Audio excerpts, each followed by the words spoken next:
Fala pessoal, bom dia, como é que vocês estão? Beleza? Vamos entrando aí, segundona, semana começando, horário do almoço. Vamos chegando aí na transmissão. Galera que é nosso aluno do JUS 21, eu falei agora lá no grupo do WhatsApp, agora há pouco ia entrar ao vivo. Perguntei se direito penal combinava com a hora de almoço. A galera botou um coraçãozinho lá, então vamos lá. Quem for nosso aluno aí do JUS, quem é nosso aluno do Projeto 45, já vai botando a hashtag JUS21 para eu saber que você é nosso aluno. Vamos chegando aí, estou meio improvisado, eu estou viajando, esqueci o meu suporte para fazer live. Então eu estou meio improvisado aqui. O Bebeto acabou de entrar, o Marcelo Moreira entrou, o Elivandro entrou também. Há mais 30 segundos aí, a Gislene Carvalho entrou. Vamos dar mais 30 segundos aí para o meu povo do JUS 21 entrar. O Amanda Basílio acabou de chegar por aqui. Hashtag JUS 21, hashtag Projeto 45. É nosso aluno do JUS 21. O Wagner Rosando acabou de entrar também. Galera, vamos lá. Eu recebi algumas mensagens nesse final de semana. Eu estava matando aqui elas, estava respondendo essas mensagens. Há muitas pelo plantão de dúvidas do JUS 21, algumas mensagens pelo direct. Mas tiveram duas que me chamaram bastante atenção. O Lucinda é nosso aluno do Projeto Delta, do JUS 21. Um abraço, guerreiro, para você.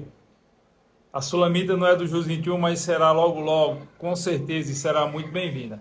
Então vamos lá, eu recebi várias mensagens nesse final de semana, estava respondendo todas elas, mas tinha duas mensagens que me chamaram bastante atenção. Primeiro, uma delas foi a mesma pergunta de duas ou três pessoas diferentes, com palavras distintas, mas a dúvida era a mesma. E a outra eu resolvi também compartilhar com vocês, porque pode ser a dúvida de muita gente.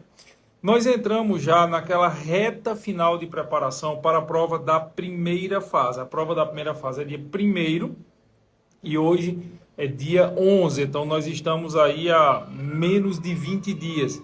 E tem muita gente em dúvida sobre o que focar nessa reta final em direito penal e processo penal. Certo? É claro que o ideal é que você tenha assistido todas as nossas aulas no JUS 21. Galera que é do Projeto 45 está recebendo meta já há mais de 30 dias e vai receber mais metas até chegar o dia da prova. Mas tem sempre aquelas pessoas que podem ter se perdido no meio do caminho, não ter estudado tudo que precisava, enfim.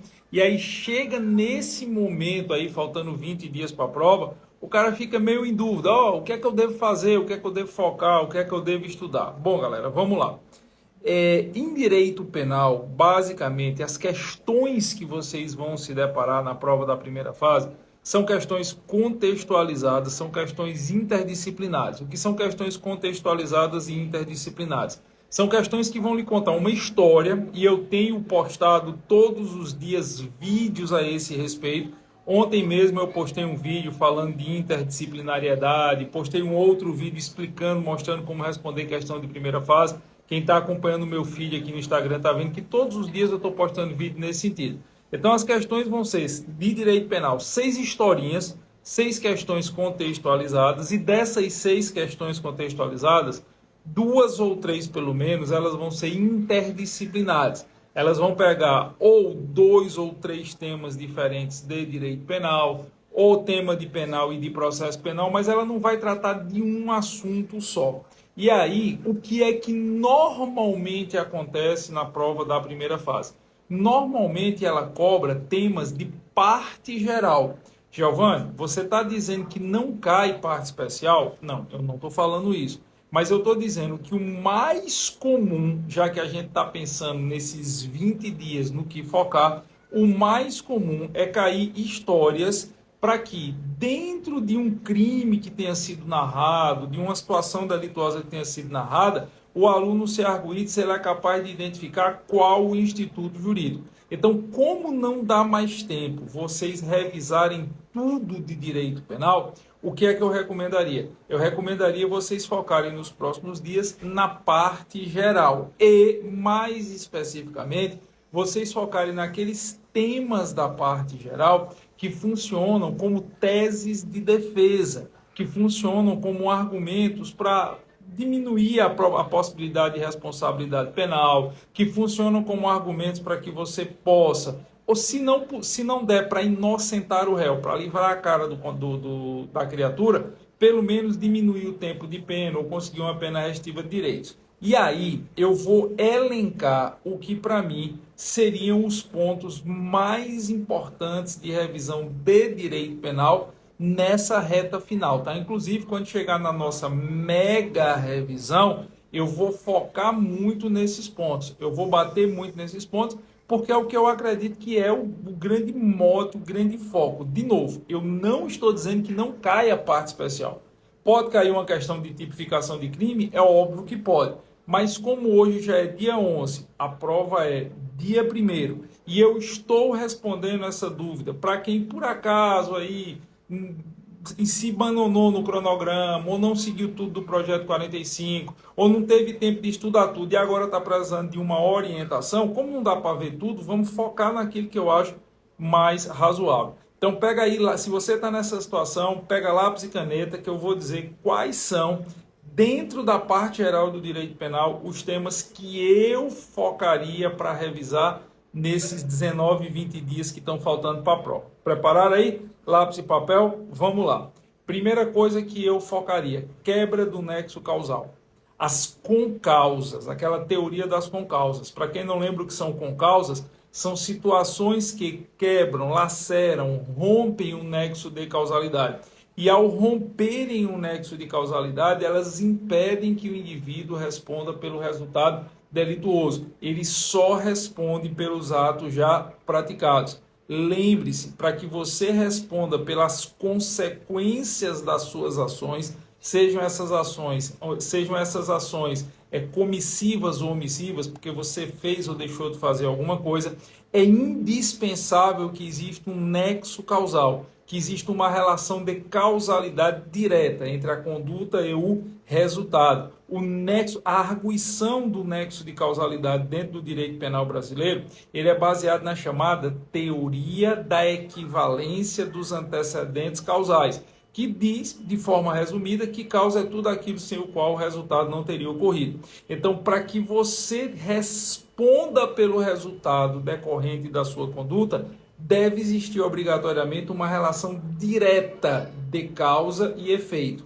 Qualquer coisa que quebre esta relação direta é chamada de concausas e impede que você responda pelo resultado. Então, essa parte do nexo de causalidade seria um ponto que eu focaria para revisão nessas próximas 3 semanas. Exemplo clássico que pode cair aí na sua prova, já caiu inclusive outras vezes, que é o exemplo da ambulância.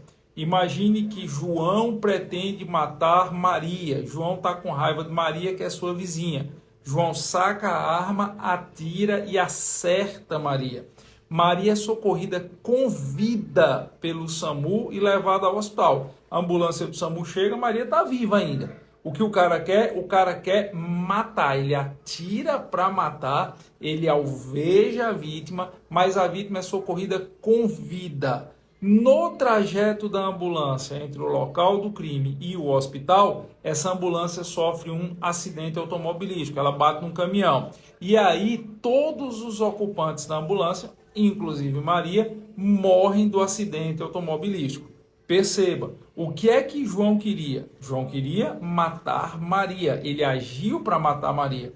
E ao final de todo o contexto, Maria morreu. O problema é que aí houve uma quebra, uma laceração no nexo de causalidade. Nós tivemos uma concausa. Uma concausa é tudo aquilo que rompe o nexo causal. E pelo fato desse nexo causal ter sido rompido, João não pode responder pelo homicídio consumado. Pelo fato desse nexo causal ter sido rompido, João só vai responder por tentativa de homicídio. Giovanni, mas como é que ele só vai responder por tentativa de homicídio se a vítima morreu? Justamente por causa da concausa. Justamente por conta da quebra do nexo causal. Ele queria matar, mas a vítima não morreu em consequência dos seus atos. A vítima morreu em consequência do acidente automobilístico. O que matou a vítima foi o acidente da ambulância. Ah, mas a vítima só estava na ambulância porque levou os tiros. Beleza. Então, nesse caso, eu tenho uma concausa subveniente, ou seja, que vem depois da conduta, relativamente independente. Mesmo sendo uma concausa relativamente independente, houve a quebra do nexo causal. Havendo a quebra do nexo causal, o agente não responde pelo resultado dos seus atos. Ele só responde pelos atos já praticados. É por isso que, nesse caso, há uma tentativa de homicídio e não um homicídio consumado. E aí, galera, quando você estiver revendo, quando você estiver revisando ou estudando, se você ainda não estudou, nexo causal, eu vou lhe pedir uma coisa. Pense com cabeça de advogado de defesa. Lembre-se, você vai fazer prova para a primeira fase da OAB. Tem muito aluno nosso que durante a graduação estagiou no Ministério Público ou estagiou em vara criminal e aí o cara chega para fazer a prova da primeira fase da OAB com cabeça de Ministério Público, com cabeça de juiz criminal. Ele chega, eu costumo brincar dizendo que ele chega com o chamado animus lascandi, com a notória intenção de lascar o réu. Não faça isso. Como eu disse, a grande maioria das questões de primeira fase são questões contextualizadas que vão lhe contar uma história para ver se você é capaz de identificar um determinado instituto jurídico aplicado àquele caso concreto. E normalmente esse instituto jurídico são teses de defesa, ou teses que inocentam o réu, ou, quando não for possível, teses que aliviem a responsabilidade penal do agente delituoso. Veja, nesse exemplo que eu dei, é muito melhor para o cara que atirou responder por tentativa de homicídio do que por homicídio consumado. Até porque se o crime é tentado, a pena é reduzida de 1/3 a 2/3. Então é muito mais vantajoso o cara responder por tentativa do que por crime consumado. Então tenha muito cuidado, revise ou estude, se você ainda não estudou nessa reta final, essa parte de nexo causal e principalmente as situações que quebram o nexo de causalidade. Eu recebi esse final de semana uma dúvida de um aluno que ele estava treinando uma questão e ele não conseguiu entender o gabarito da questão. E basicamente a questão dizia o seguinte, que João pretendia matar José e João atirou em José. José, ferido, levou algum tempo para morrer. Depois que a vítima morre, ela é submetida a uma perícia. O nome dessa perícia é perícia cronotanatoscópica. Perícia cronotanatoscópica é o exame de corpo de delito feito no cadáver para atestar duas coisas. Primeiro, do que ele morreu e há quanto tempo ele morreu. Tanatoscopia é a ciência que analisa os corpos humanos sem vida para atestar a causa mortis. Tempo, cronotanatoscopia, além de atestar a causa mortis, atesta o tempo da morte. Então a questão dizia que o cara atirou para matar o desafeto. O desafeto foi ferido, passou um tempo e depois morreu. Mas na perícia ficou atestado que a vítima morreu fruto de veneno que tinha ingerido alguns minutos antes de levar os tiros. Fato que era desconhecido pelo agressor. Vê, aquelas coisas que só em exame de ordem você vai encontrar, mas que você tem que estar preparado para superar. A vítima tinha tomado veneno antes, a vítima tinha intenções suicidas, tomou veneno antes e pouco tempo depois acabou levando uns tiros de um desafeto. O desafeto queria matar, mas a perícia comprovou que o que matou não foram os tiros. A perícia comprovou que o que matou foi o veneno que a vítima tinha ingerido anteriormente. Ora, eu tenho uma concausa, eu tenho uma quebra no nexo de causalidade. Consequentemente, o agente delituoso ele não responde pelo resultado morte, ele só responde por tentativa de homicídio, ele só responde pelos atos já praticados. Se você for pensar com cabeça de Ministério Público, você vai pensar assim, ele foi lá para matar, o cara morreu, responde por homicídio consumado. Não, quando ele atirou, a vítima estava viva. Ele atirou para matar, só que depois a perícia atestou que a vítima não morreu dos tiros que levou. A perícia atestou que a vítima morreu de veneno que tinha ingerido anteriormente. O que matou a vítima não foram os tiros deflagrados pelo agressor. O que matou a vítima foi o veneno que ela tinha tomado de seus próprios meios. Isso é uma concausa. Isso é uma quebra no nexo de causalidade. E como eu já disse a vocês, quebrou o nexo causal, o indivíduo não responde pelo resultado. Ele só responde pelos atos já praticados. Deixa eu ver se meus alunos do JUS 21 estão afiados. Que concausa é essa? Como é o nome completo dessa concausa? O cara tomou veneno antes de levar os tiros e morreu do veneno que tomou. Alguém vai me ajudar aí? Alguém vai deixar o professor passar vergonha? Ou não? Como é o nome dessa concausa? Deixa eu ver quem é o primeiro que escreve aí para mim. Quem é o primeiro que me diz o nome dessa concausa aí? Subverniente. Não, não é subverniente. Daqui a pouco eu lhe dou a dica para você não confundir mais. Isso é uma concausa o quê? Bora, mais alguém? É possível que ninguém meu aí, meus alunos do JUS 21 não vão lembrar. Eu explico isso em aula. Quem assistiu a aula sobre nexo de causalidade sabe o nome dessa concausa. Pronto, a Vanessa Rocha. É uma concausa antecedente. Perfeito.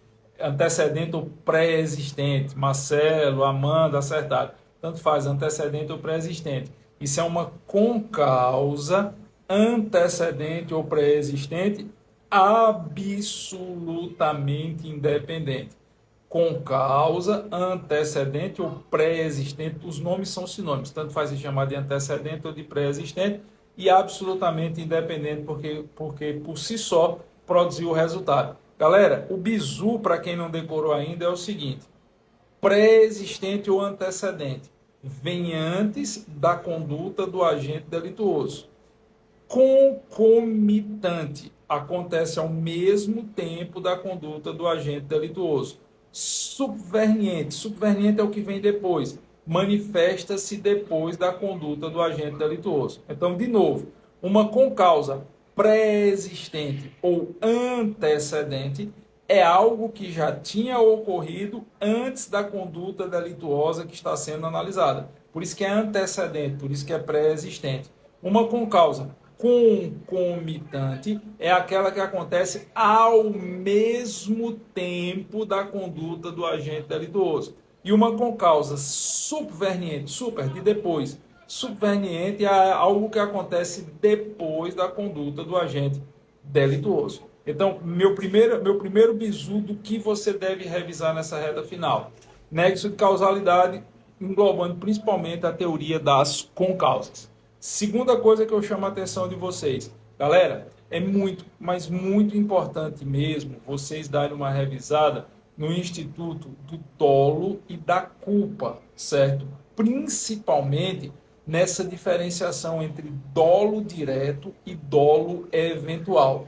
Quem já assistiu minhas aulas no JUS 21 sobre teoria do dolo, viu que eu bato muito nessa tecla, porque quase todo mundo aprende o conceito de dolo direto e de dolo eventual errado na graduação. Ou não é nem que aprenda errado, ele escuta tanto a mesma frase, ele escuta tanto a mesma lenda, que ele acaba tomando essa lenda como se verdade fosse. Todo mundo repete a mesma coisa. O dolo eventual é quando você assume o risco de produzir o resultado. Não, não é. Ó, meu patrão Maurício Gisler está por aqui. Deixa eu ver se ele quer entrar. Maurício, quer entrar aí? Entra rapidinho aí. Deixa eu ver se Maurício entra aqui.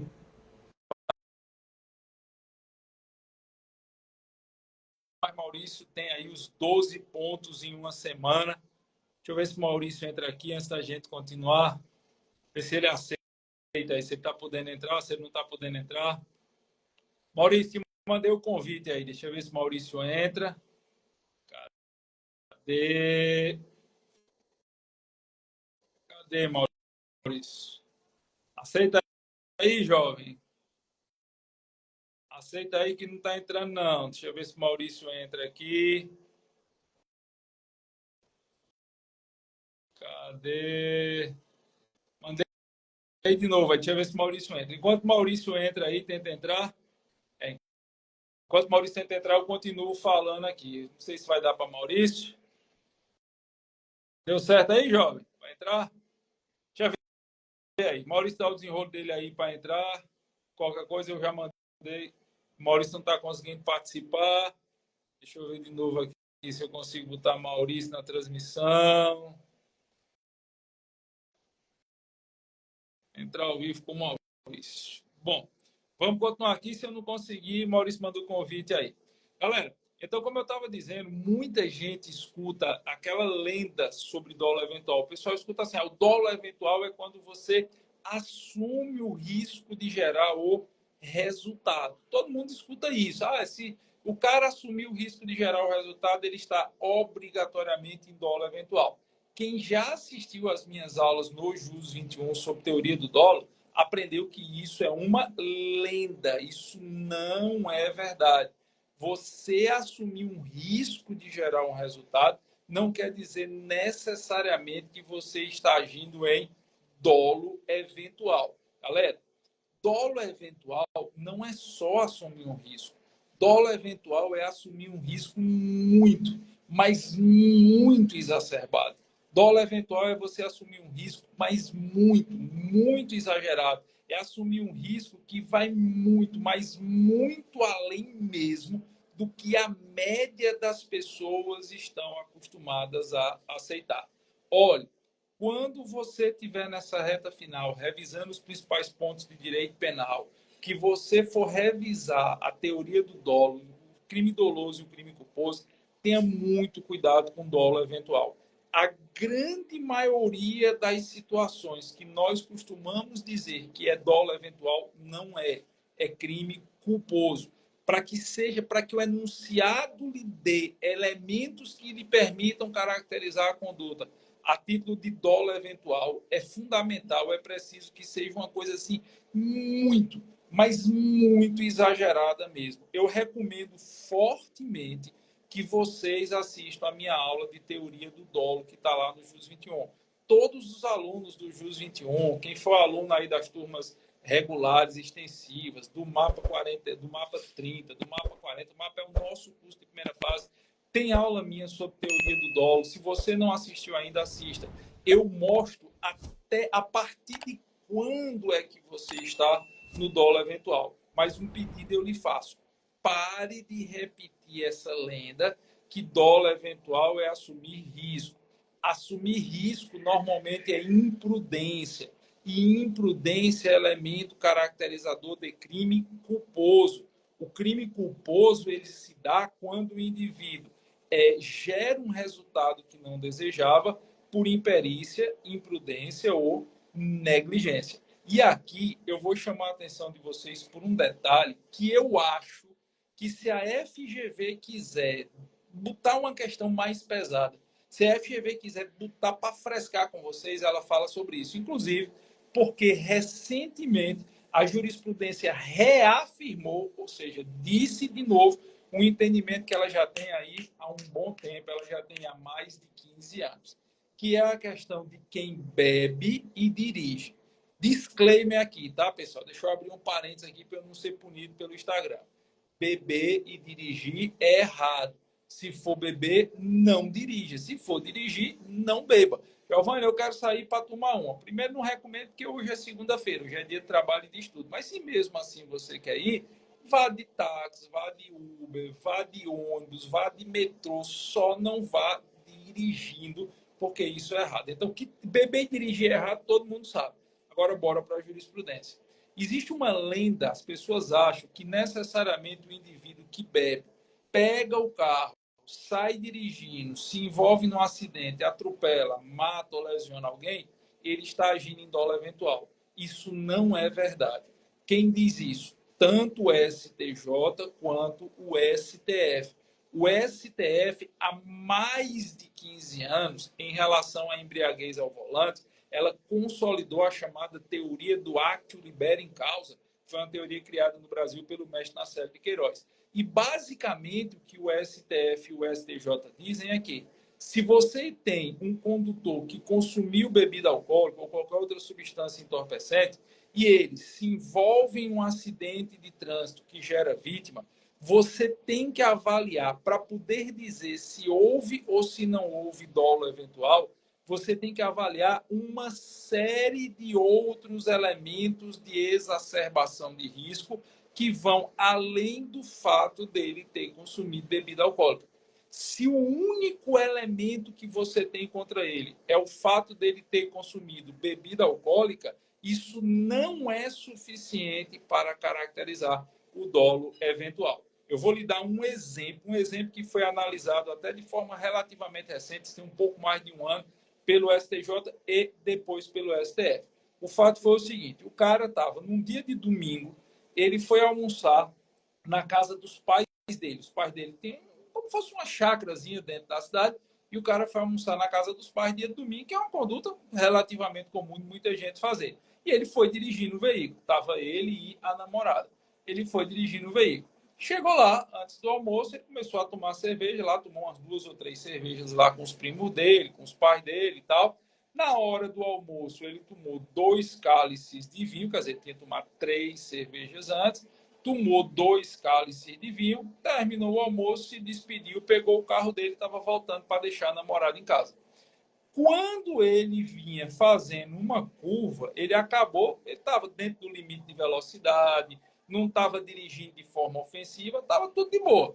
Aí ele foi fazer uma curva e acabou batendo. Tinha um motoqueiro que freou na frente dele, ele freou e não conseguiu parar, bateu no motoqueiro, o motoqueiro caiu e quebrou as 2 pernas. Então ele praticou uma lesão corporal. E aí, quando a polícia chegou, ele soprou o bafômetro, ele soprou o etilômetro, e óbvio que deu positivo. Ele tinha tomado 2 cervejas e 2 taças de vinho. Resumindo a história, tá? O Ministério Público imputou a esse cara o crime de lesão corporal grave, porque a vítima passou mais de 40 dias hospitalizada, com aqueles parafusos, aqueles pinos nas pernas, parece umas antenas de recepção lá que bota nas 2 pernas. A vítima ficou mais de 40 dias incapacitada para suas ocupações habituais. O Ministério Público imputou ao condutor do veículo que ele tinha incorrido em lesão corporal grave a título de dolo eventual, porque ele tinha consumido bebida alcoólica. E essa discussão foi para o STJ e o STF. E lá chegando, o que é que tanto o STJ quanto o STF disseram? Que nesse caso, o único elemento de exacerbação de risco que havia era o fato dele ter bebido. Mas ele estava dirigindo dentro do limite razoável de velocidade, ele estava na via de trânsito, ele não estava com nenhuma outra coisa que exacerbasse o risco. Ele não estava com nenhuma outra coisa que demonstrasse um exagero de irresponsabilidade, além do fato de ter consumido bebida alcoólica. Nesse caso, tanto o STJ quanto o STF disseram que não cabe a caracterização do dolo eventual. Nesse caso, o crime foi desclassificado para lesão corporal de trânsito, que é uma conduta culposa.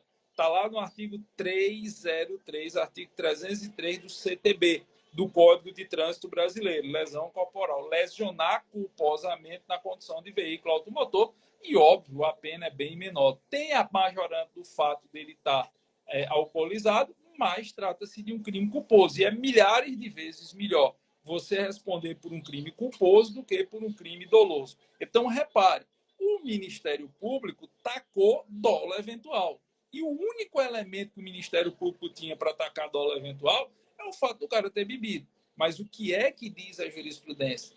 Se o único elemento de demérito, ou seja, se o único elemento de exacerbação de risco que você tem em detrimento do cara é o fato de ele ter consumido bebida alcoólica, isso não caracteriza dolo eventual. Giovanni, e o que seria dolo eventual no trânsito? Vamos pegar um outro exemplo que também foi objeto de análise do STF há mais ou menos um ano, e eu gosto sempre de fazer esse recorte de um ano e meio, que são as jurisprudências que a banca pega quando vai fazer a sua prova. O STF analisou um caso, esse caso ficou até relativamente famoso nas redes sociais, eu não vou falar o nome.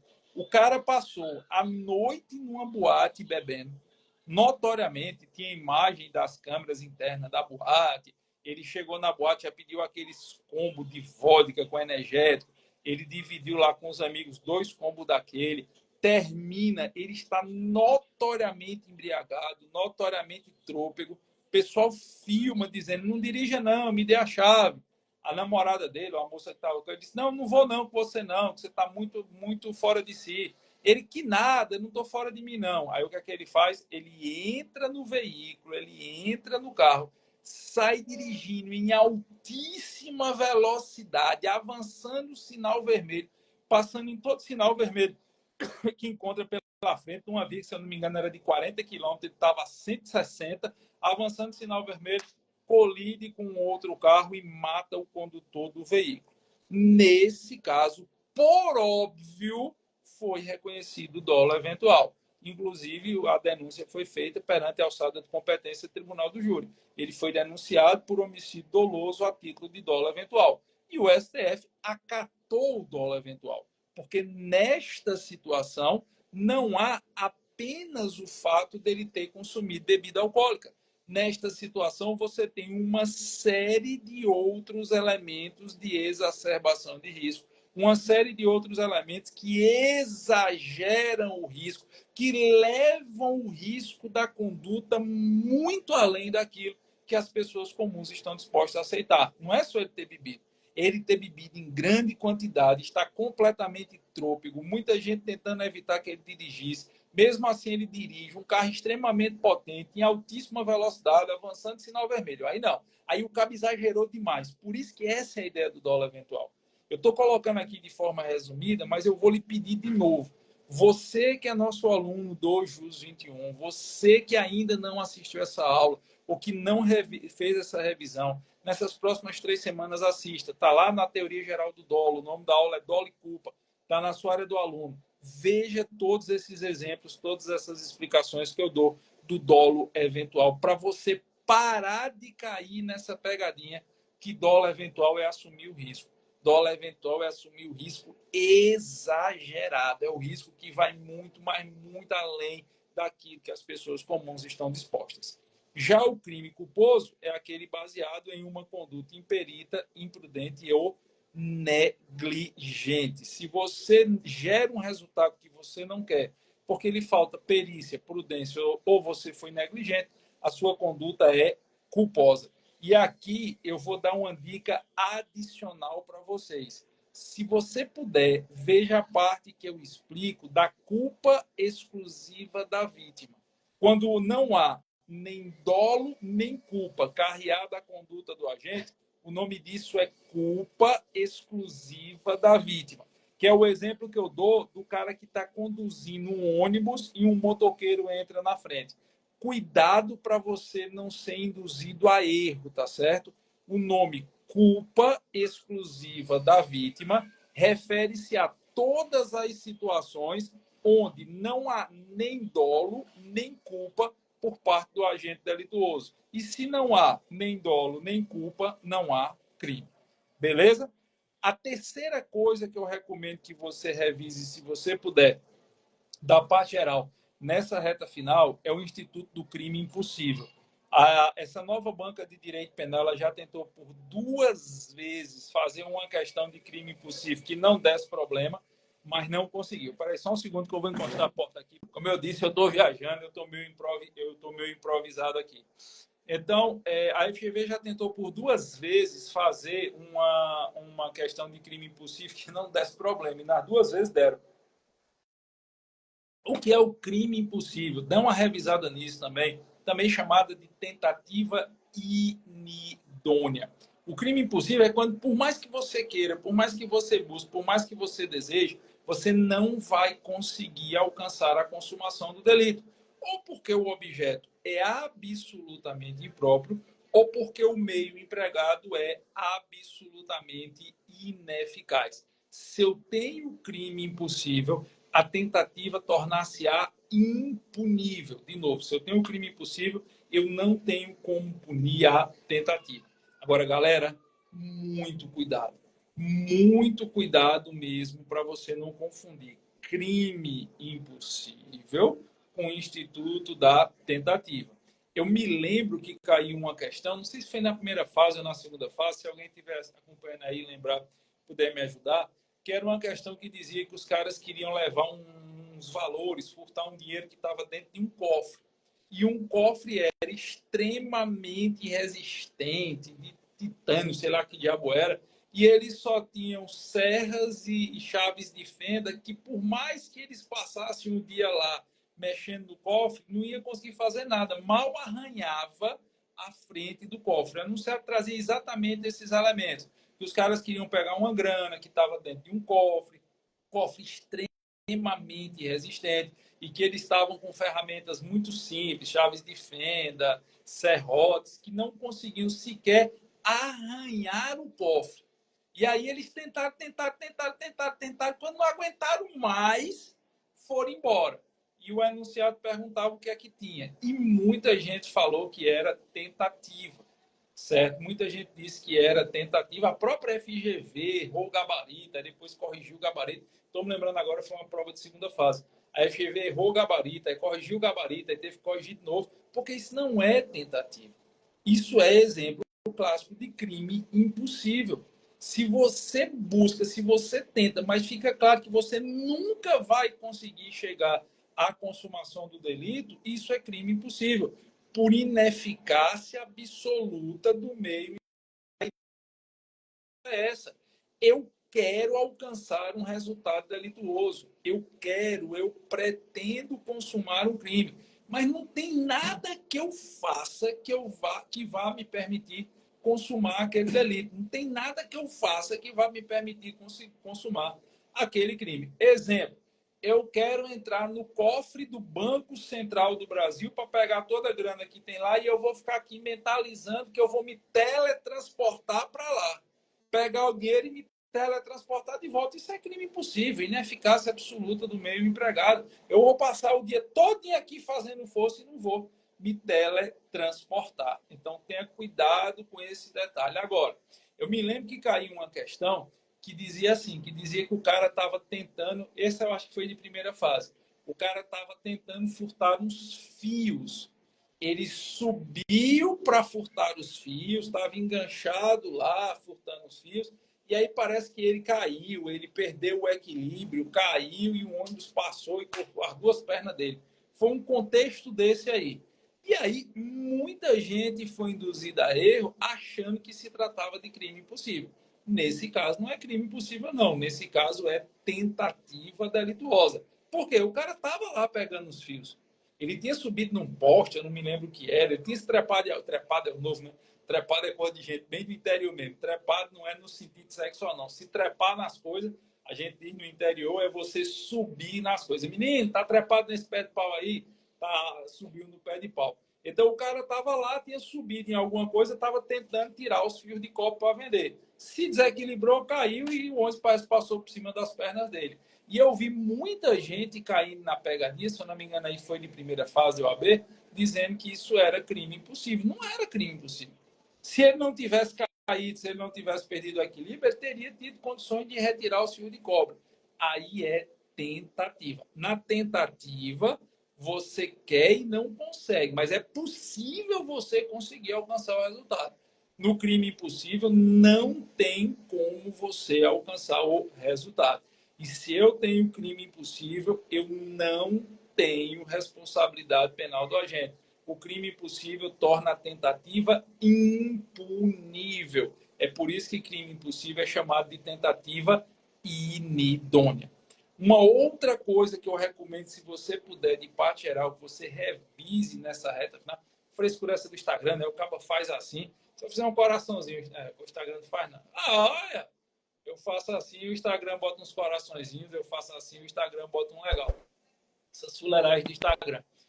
Uma outra coisa que eu recomendo muito que você revise nessa reta final, certo? Nessas próximas aí 3 semanas, se você dá uma olhada naquela ideia, principalmente das excludentes de ilicitude. Eu não sei porquê. Eu estou com essa ideia na minha cabeça que vai cair excludente de ilicitude. Sabe quando você fica com o negócio martelando? A cada primeira fase, a gente acaba tendo aquelas coisas que ficam no seu espírito. Vai cair isso, vai cair isso, vai cair isso. Então, eu recomendo muito, se puder, dê uma olhada nas excludentes de ilicitude. Deixa eu só fazer uma pergunta aqui. Meus alunos vão saber responder, mas como eu estou vendo que tem gente que não é aluno aqui, quantas excludentes de ilicitude nós temos ao todo no direito penal brasileiro? Deixa eu ver quem me responde aqui. Quantas? A pergunta é essa, tá? A pergunta é simples. quantas excludentes de ilicitude nós temos ao todo no direito penal brasileiro. Não, mas a gripe, Marcelo, é só na segunda fase. Tira essa boca para lá, não vai adoecer a primeira fase, não. Quantos excludentes de ilicitude nós temos ao todo no direito penal brasileiro? Não é possível que ninguém vai responder essa aí. Bora, me ajuda, que eu estou improvisado aqui, fazendo essa live para vocês. Cadê meu povo do JUS 21? Cadê meu povo do Projeto 45? Estão com medo de responder, se bem que tem um delayzinho, né? Rafael Farias entrou, a Ellen entrou, o MP Laffer Itabuna entrou. Quero ver, bora. Quantos nós temos? Quantas excludentes de ilicitude nós temos no direito penal brasileiro? A Miriam Alves, são 4. A Miriam diz que são 4 excludentes. Vocês concordam com a Miriam? São 4 excludentes de ilicitude? A Climene Aguiar, são 5 excludentes de ilicitude. O Elino Advogado, são 4 excludentes de ilicitude. Está entre 5 e 4. Quem mais? A Cristiana Oliveira está dizendo que são 5 excludentes de ilicitude. Olha, tá 2-2. Alguém vai desempatar? São 5 ou são 4 excludentes de ilicitude? Afinal, no direito penal brasileiro. Dou-lhe uma. José, são 4. José da RIT 77, são 4. Desempatou, 4 excludentes de ilicitude. Dou-lhe 2, não é possível que o 4 vai ganhar. Será que ninguém vai empatar no 5 aí, não? Bom, pessoal, então vamos lá. Quem falou 4, errou. Quem falou 5, errou também. Ao todo, nós temos 6 excludentes de ilicitude no direito penal brasileiro. E a essa altura do campeonato, se você não sabe isso, você tem que revisar. Até porque o excludente de ilicitude exclui o crime. Não há crime se você age amparado em excludente de ilicitude. O advogado Tiago Marinho, inclusive, está listando aí. A Sandra está dizendo que são 3. Não, não são. Confia em mim. São 6. São meia dúzia. O Tom Bezerra está dizendo que são 5. Não são. São meia dúzia. Tanto quem respondeu 4 quanto quem respondeu 5 errou, mas não tem problema. Aqui você pode errar. O que você não pode errar é na hora da sua prova. Então, vamos lá. Vamos contar para que você nunca mais erre, beleza? Anote, pega um papelzinho aí, pega um lápis, pega uma caneta e anote. São 6 excludentes de ilicitude que nós temos ao todo no direito penal brasileiro. Desses 6, 5 estão escritos na letra da lei e 1 é jurisprudencial. De novo, desses 6, 5 são normativos, eles estão escritos no texto de lei e 1 é jurisprudencial. Vamos começar pelos 5 excludentes normativos. Estado de necessidade, que está no artigo 24. Legítima defesa, que está no artigo 25. Não conte a legítima defesa funcional como se fosse um número à parte. O parágrafo único do artigo 25 continua sendo legítima defesa. É só uma especificidade de legítima defesa do servidor público. Então, eu tenho estado de necessidade, estado de necessidade, artigo 24, legítima defesa, artigo 25, estrito cumprimento do dever legal e exercício regular de direito. Tem esses 4 aí, artigo 23, 24 e 25. Estado de necessidade, legítima defesa, estrito cumprimento do dever legal e exercício regular de direito. Onde é que está o 5º? Está lá no artigo 218C do Código Penal Brasileiro. Se você olhar no artigo 218C, parágrafo 2º, se alguém aí tiver com o vadimeco aberto, puder me ajudar, se eu estiver dando o parágrafo errado, me corrija. Se eu estiver dando o parágrafo certo, me ajude aí também. O artigo 218C fala do crime de divulgação de cena, de estupro de vulnerável, enfim. E lá no parágrafo 2º tem um tópico onde o legislador escreveu em cima, excludente de ilicitude, que é quando você usa esse tipo de imagem com finalidade jornalística, pedagógica, para fins de denúncia.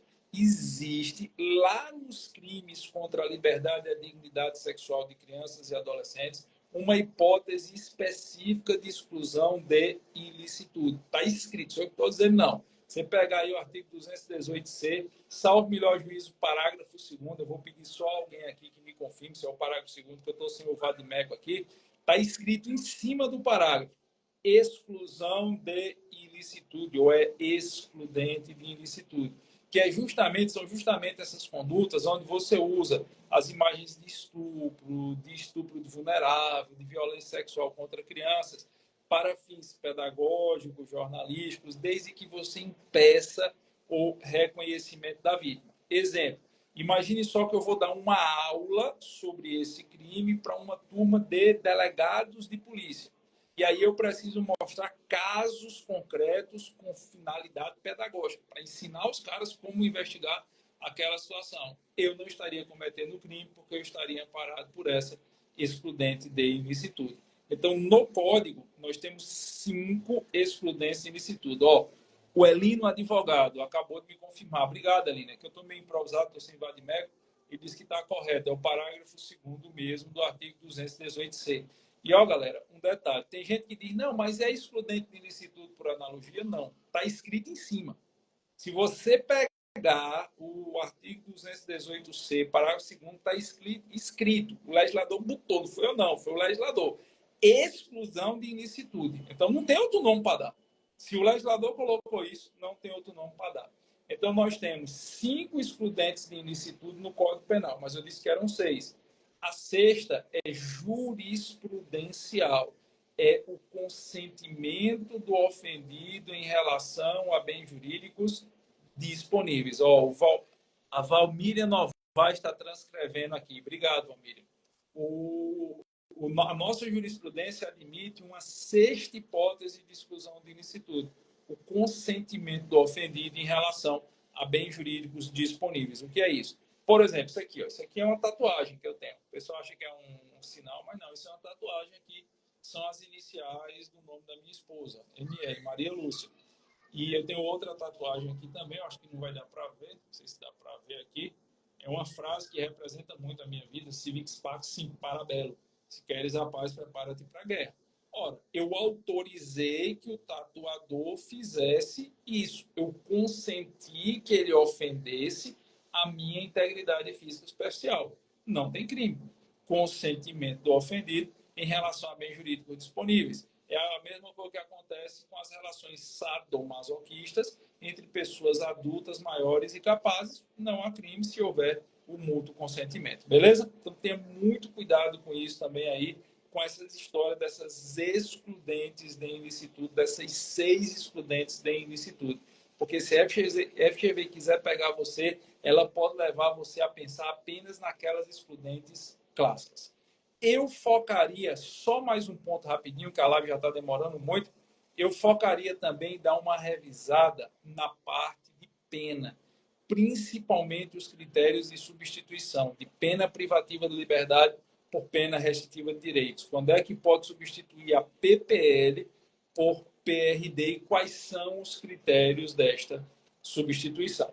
Galera, e só para encerrar aqui a live, esses são alguns dos pontos que eu focaria na revisão. Galera que é nosso aluno do JUS 21 sabe que a gente tem a mega revisão. Eu, inclusive, quem não tiver inscrito na mega revisão ainda, quando eu terminar minha live aqui, eu vou no meu Stories, se bem que está também na minha bio, na descrição do perfil, mas eu vou no meu Stories e vou deixar o link da mega revisão. Vou colocar lá, galera. Quem ainda não se inscreveu na mega revisão, eu vou deixar o link, você se inscreve. Vão ser 2 semanas inteiras de revisão com os professores do JUS 21. Eu vou dar penal, Toscano vai dar processo penal, Maurício trabalha processo de trabalho e ética, Rayana vai dar direito constitucional, Felipe vai dar processo civil, a Cecília vai dar direito administrativo, enfim, toda a equipe de professores do JUS 21, eles vão estar 15 dias com vocês, é gratuito, fazendo essa revisão final, e nas minhas aulas eu vou bater muito nesses pontos e em outros. Então, eu recomendo que nessa reta final, vocês puderem focar nesses pontos, vai ajudar muito. Agora, só mais uma coisa, como eu disse que eram 2 dúvidas. Eu recebi uma mensagem, e essa mensagem eu recebi no direct. A Mega A revisão fica gravada para quem tem curso mapa? Fica sim, Beatriz. Ela fica gravada para quem é aluno do JUS 21 e é disponibilizado na sua área do aluno sem problema. Uma outra dúvida que eu recebi, e aí não é uma dúvida de conteúdo, mas eu faço questão de compartilhar com vocês. Uma aluna me mandou um direct dizendo assim que ela estava preocupada porque cada dia mais ela sentia que quanto mais estudava, menos aprendia. Ela sentia que o rendimento dela estava caindo porque estava chegando perto da prova. E ela estava meio que desesperada, sem saber o que fazer. Galera, deixa eu dar uma dica aqui a você, para quem está se sentindo assim. Se você está se sentindo que você acha que seu rendimento está caindo, você acha que está estudando menos do que estava estudando no passado, ou que está aprendendo menos, tem alguém com essa sensação aqui? Diga aí para mim na live, por favor. Bora já. 1h18, vamos acelerar. Tem alguém com essa sensação que está estudando e está aprendendo menos, ou que não está tendo mais a mesma paciência para estudar nesses 20 dias? A Beatriz está dizendo que está com essa sensação. Mais alguém está com isso aí? Como se tivesse a Miriam Alves, a Cleia, está dizendo que está com essa sensação. O Marcelo Moreira. A Beatriz está dizendo que está com a impressão que não aprendeu nada. Pois é, eu acho que essa sensação é relativamente comum para a maioria das pessoas quando chegar aí faltando 15 dias, 20 dias para a sua prova. O Murilo Moura está dizendo também que está com essa sensação. Qual é a dica que eu vou dar para vocês? Primeiro, essa sensação é comum e normal. Eu ficaria preocupado se você não tivesse com essa sensação. Todos nós temos uma curva de estresse. Isso é normal. Você faz uma coisa por muito tempo, mas chega a hora que você vai ter uma curva de estresse, essa curva de estresse vai tender a diminuir o seu nível de atenção. Faz parte. Galera, se você está com essa sensação que está retendo menos, se você está com essa sensação que está aprendendo menos, se você está com essa sensação, olha, eu não estou com o mesmo ritmo que eu estava no começo, pode ficar tranquilo. Isso é sinal que você passou pelas etapas necessárias. Nesses 20 dias que estão faltando aí, nós temos que trabalhar o quê? A retroalimentação. Eu recomendo muito, mas muito mesmo para vocês, que vocês foquem primeiro nos 12 pontos. Certo? Quem não assistiu a live dos 12 pontos de Maurício, assista. Ela transmitiu essa live ontem. Foi extremamente importante. Garanta logo os 12 pontos, que são 30% da sua aprovação. Ética, CDC e ECA. Essa técnica de Maurício dos 12 pontos ajuda demais, demais mesmo. Procura as redes sociais de Maurício. Maurício está falando demais como você garantir esses 30 pontos, esses 30% de aprovação, esses 12 pontos em uma semana. E nas demais disciplinas, o que é fundamental nesse momento é você tentar ao máximo revisar, retroalimentar.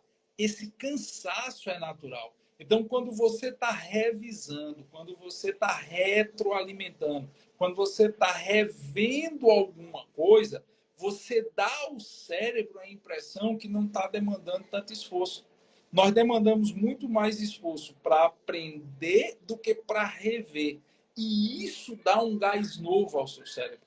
É por isso que é tão importante você participar das semanas de revisão. É por isso que é tão importante você vir assistir a mega revisão. Quando a gente faz esses 15 dias de split final de revisão e na véspera da prova, quando a gente dá a sexta e o sábado inteiro de revisão para vocês, é pensado, é pedagogicamente pensado para que você informe ao seu cérebro que você apenas está relembrando aquilo que você já sabe. Essa queda cognitiva é normal, é fruto do cansaço, é fruto do tempo, é fruto do seu esforço. E não fique preocupado. Se você está assim, é porque você estudou o que era preciso. Então, agora vamos tentar, primeiro, garantir os 12 pontos, seguindo as técnicas de Maurício. E, segundo, vamos buscar revisar ao máximo. É por isso que eu fiz questão de trazer esses pontos que eu recomendo que vocês revisem agora nesses próximos 20 dias. Vamos tentar revisar ao máximo, vamos tentar bater ao máximo isso aí e retroalimentar. E é por isso que eu digo, se você ainda não está inscrito na mega revisão do JUS 21, termina a live, vai no meu Stories aqui, eu vou deixar o link da mega revisão para você aqui no Stories. Você se cadastra, é gratuito e durante 15 dias, começa no próximo domingo, durante 15 dias nós vamos estar juntos com vocês, todos os professores do Jus 21, todas as noites, revisando e botando na sua cabeça que você sabe, relembrando e dizendo para o seu cérebro, olha, eu estou relembrando o que eu já sei, agora o jogo está mais fácil. Beleza, crianças? Valeu demais. Obrigado a todo mundo que sempre nos acompanha ao vivo aqui. Galera do Jus 21, um abraço. Galera do Projeto 45, continua firme, continua focado lá no Projeto 45. Vocês sabem que vai fazer total diferença para vocês. Valeu, meu povo. Um cheiro para quem foi de cheiro e um abraço para quem foi de abraço.